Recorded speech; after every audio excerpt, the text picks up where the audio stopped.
Good day everyone, we are the Group 2 from Bachelor of Science in Information Technology.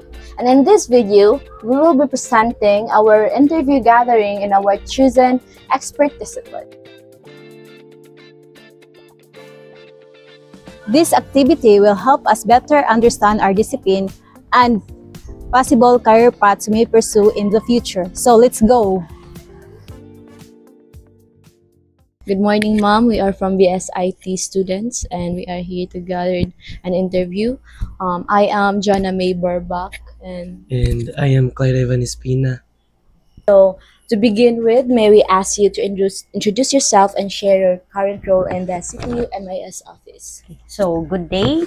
I am Ms. Joanne Manondo, a graduate of Bachelor of Science in Industrial Technology, major in Computer Technology, way back 2019 here at CTU Barili Campus. So after I graduate, before I graduate, I have my OJT here in CTU Barili Campus at the Registrar's Office. And then after I graduate, the CTU Barili offered me to become an office assistant at the scholarship office. And then after the scholarship office, I am also a office assistant at the guidance office, admission office, and also the one of the staff of the MIS office.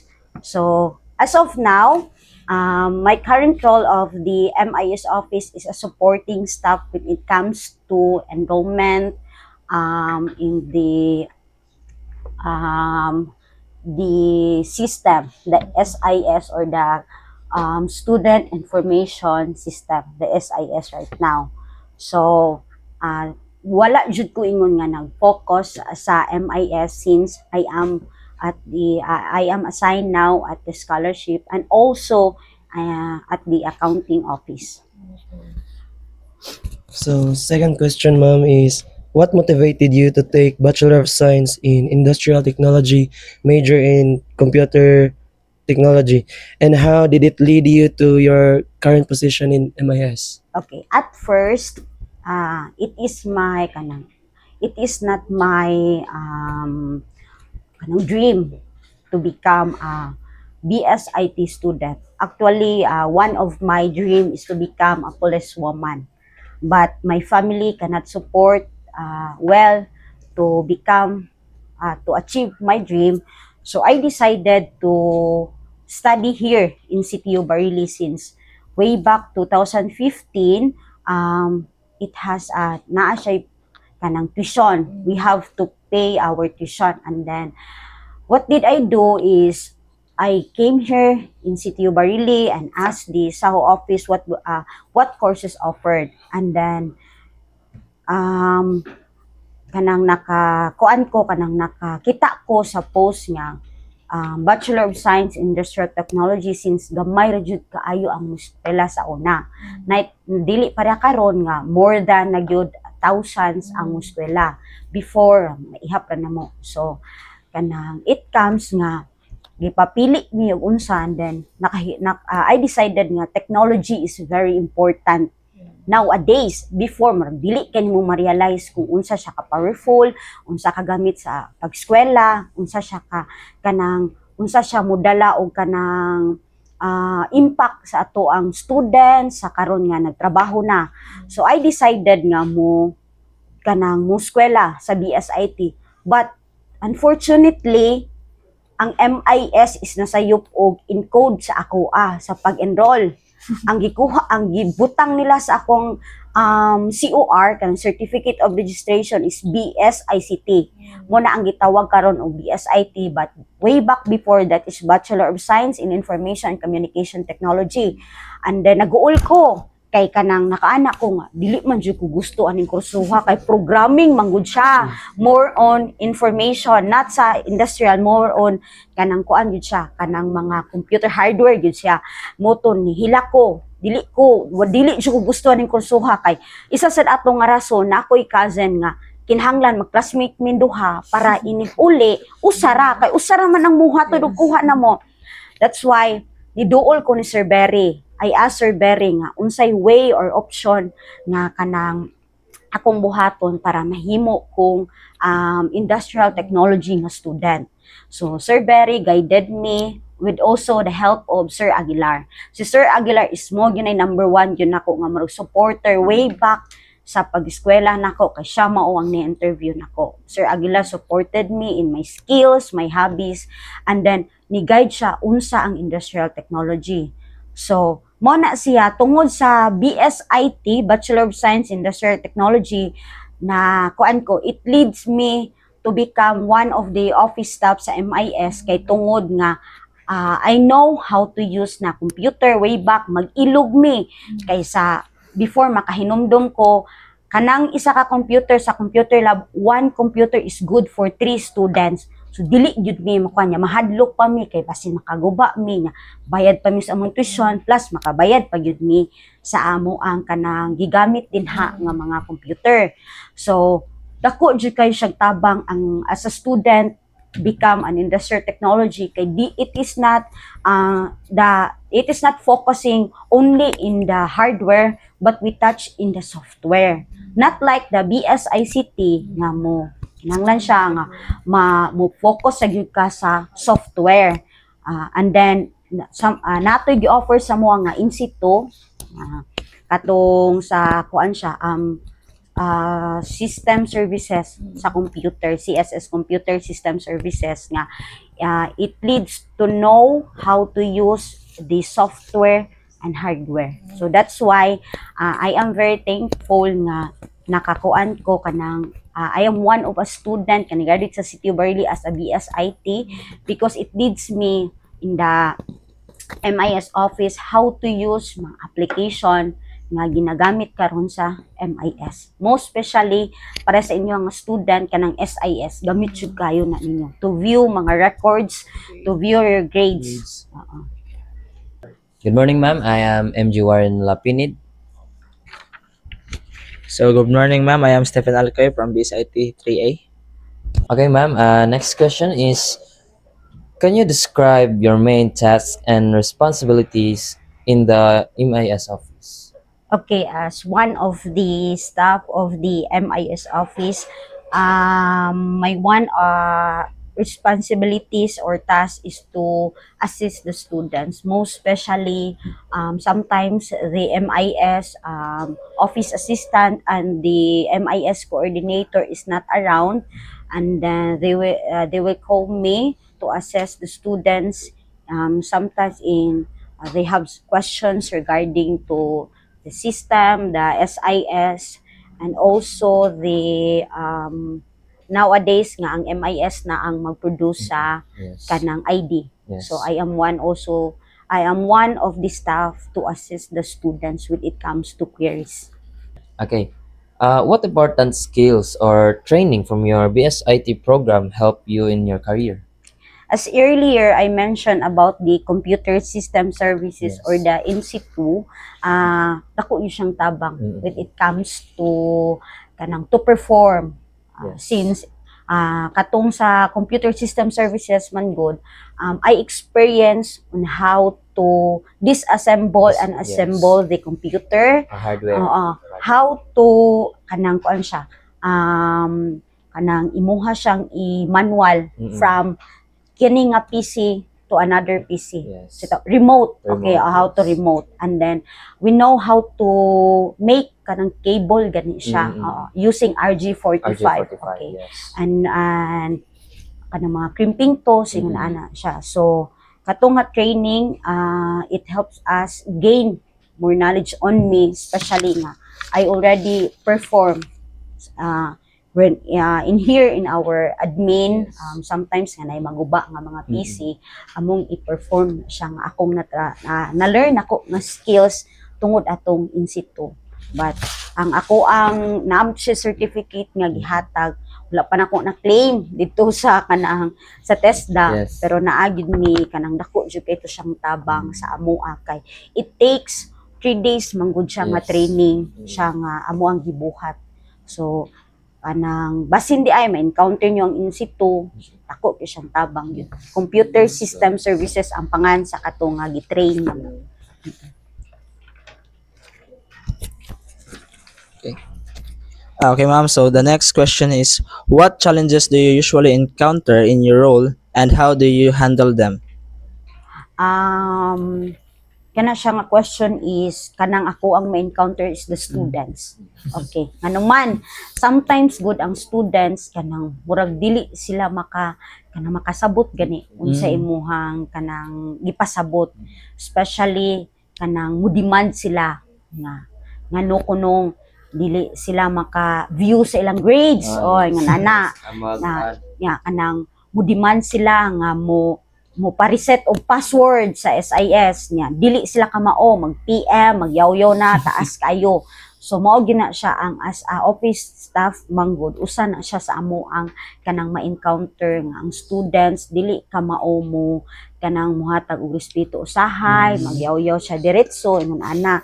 So ang among ginabuhat is pasensya. So we have kanang taas nga pasensya gid siya dapat kay dili ka dapat mo deal sa mga students nga mainiton og ni ikaw init sa kag-o so mura jud kag kanang kuan kanang wala jud moy kanang murag makita nga output ba. So you have to be patient in your work as an office staff kay naabi na usahay nga kanang murag i-evaluate ta. So makita nga kanang na student forum no nga moabot din sa student forum nga kanang naay reklamo sa MIS kay may maldita kay lang staff dito. Yes, naka-experience ko way back sa katong scholarship office ko nga office assistant.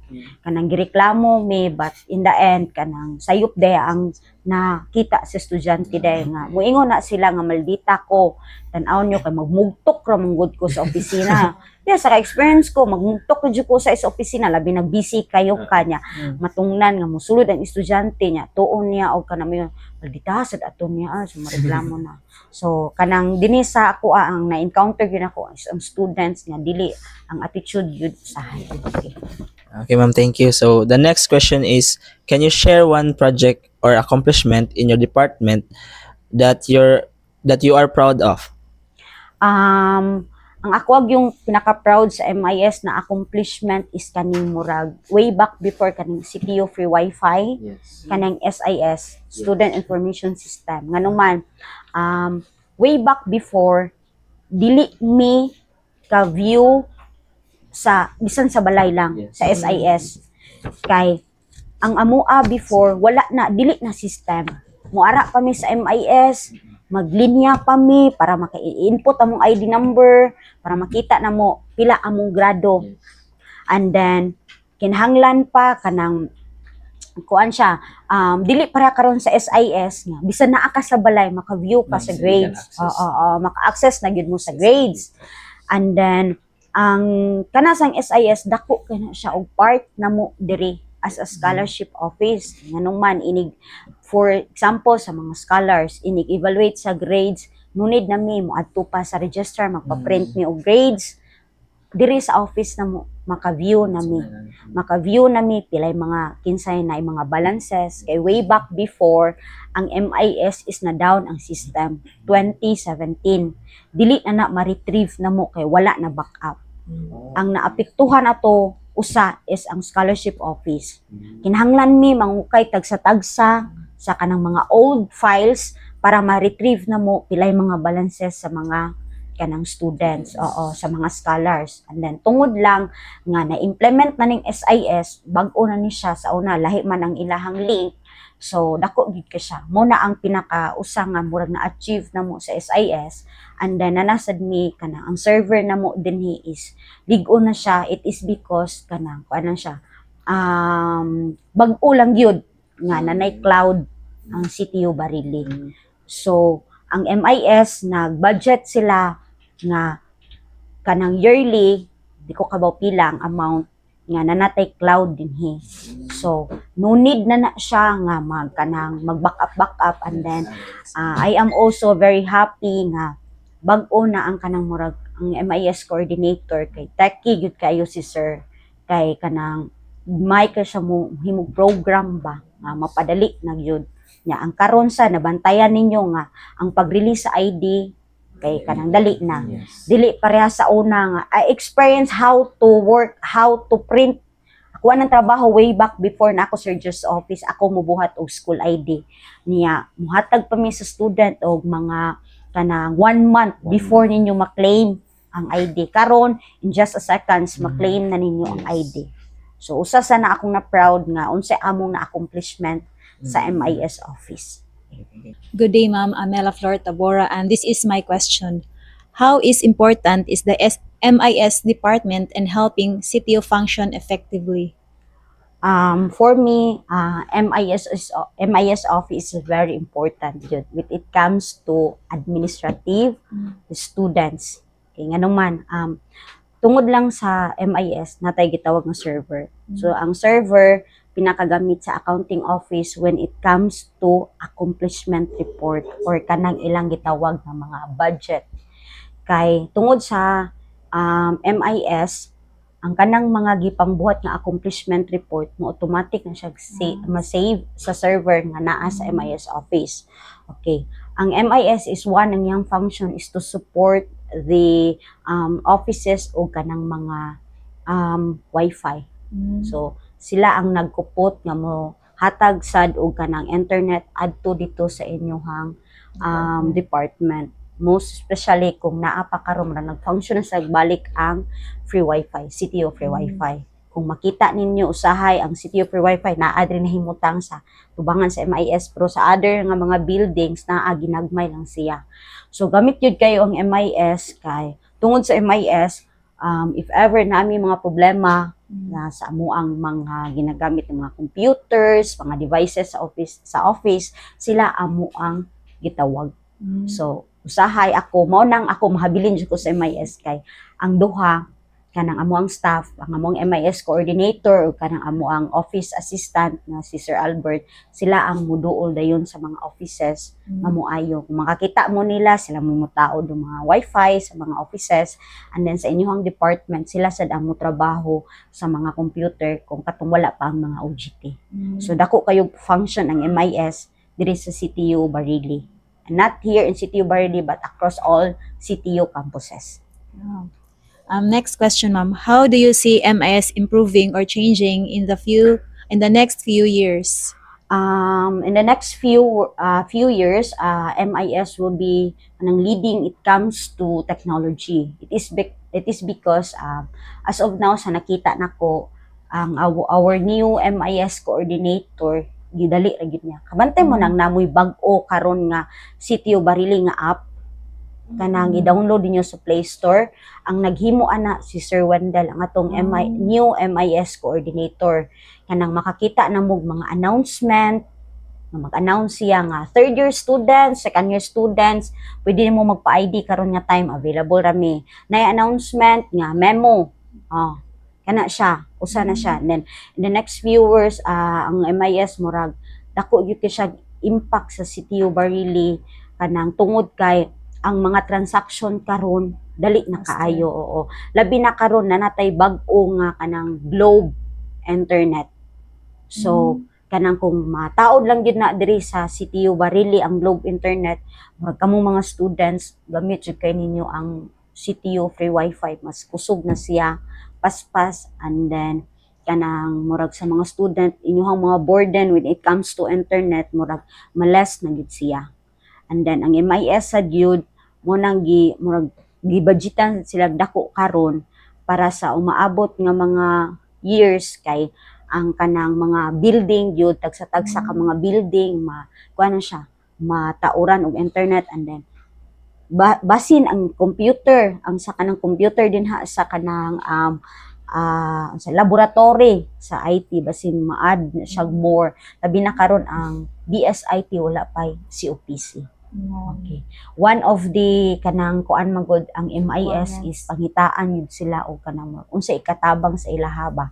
That's why kanang we have the in the PPMP request kanang more computers to donate to the kanang kuan laboratory sa inyo para puhon ma-open in town yung BSIT kay wala pay COPC. So, good day, ma'am. I am Mary Therese Manigas, and the next question is, What advice can you give to an IT students who want to work in MIS or administrative technology roles? Based sa akong experience as katong way back na BSIT students ko and then karon office staff na ko, mas maayo gyud nga seryosohon. So kanang more kanang experience, kanang like kung muingon iyong teacher nga gub-an guba lang yun na siya. Kaya nga naman, maka-learn ka og lesson din ha. Kay kung maguba na siya, niya ayuhon, dili naman ikaw mo ayo, mukuan man jud ka, kanang mangita kag others to help you nga okay, ma-restore na siya.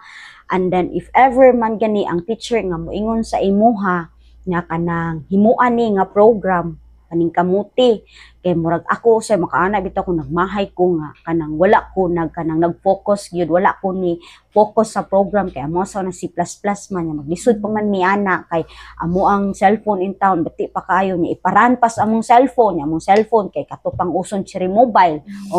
So muhang among cellphone nya nagmahay ko kay nganuman ang kana ron nga application kay gamit jud kaayo siya when it comes to kanang himuon mo, ipa-encodon mo ba niya.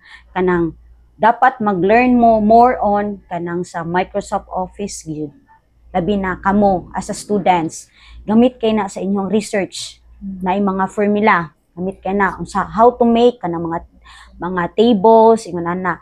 Most especially inig ka thesis na ninyo.